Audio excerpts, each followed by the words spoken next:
you know, it's hard to figure out how to teach someone to be grateful, how to teach someone to have self-control. And in lots of ways, I think it may look very different than teaching in the way that we generally think about teaching. I mean, one way I think at KIPP that it plays out is actually in the discipline process. It's so when kids get in trouble, they now use the character language to try to get kids to think about why they made the mistakes they made, how they could do things differently.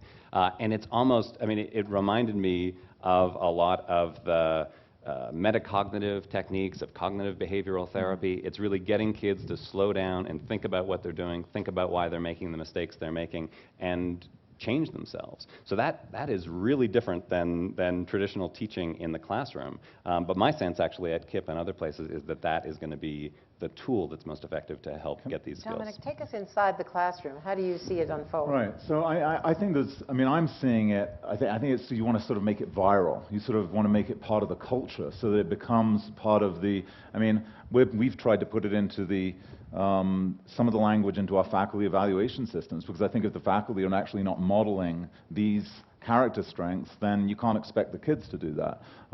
In a classroom, I saw just recently an 8th grade teacher that was asking, she had asked the kids halfway through the year to think about which one of these strengths had played out in their writing workshopping. So they were doing sort of revisions of writing, and these kids were writing these sort of meta-narratives about that piece of work that they were finishing up and saying, okay, I felt that because I was really curious about this subject, that therefore the writing turned out better. And then they actually had to revisit, they sort of had to revisit this process at the end of the year, picking out a strength or two that was good for them, that was really supportive of their work, and a strength or two that they had problems with.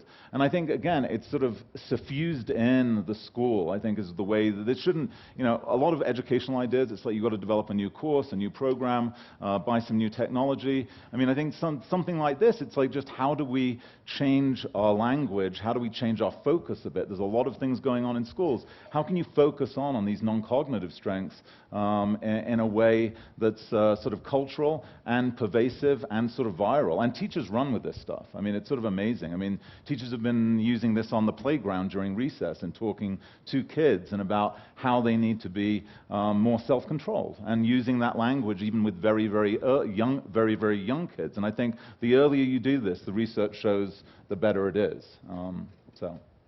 Russ?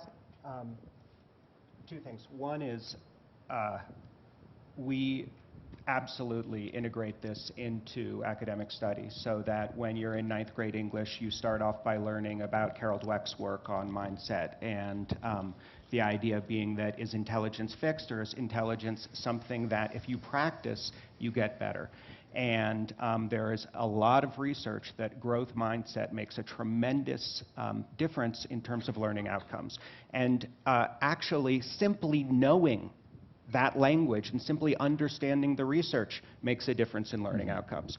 So as 9th graders, they learn about these concepts, and then they both look at it through the characters they're reading about. So they're reading the Odyssey, and did Odysseus have a growth mindset or a fixed mindset?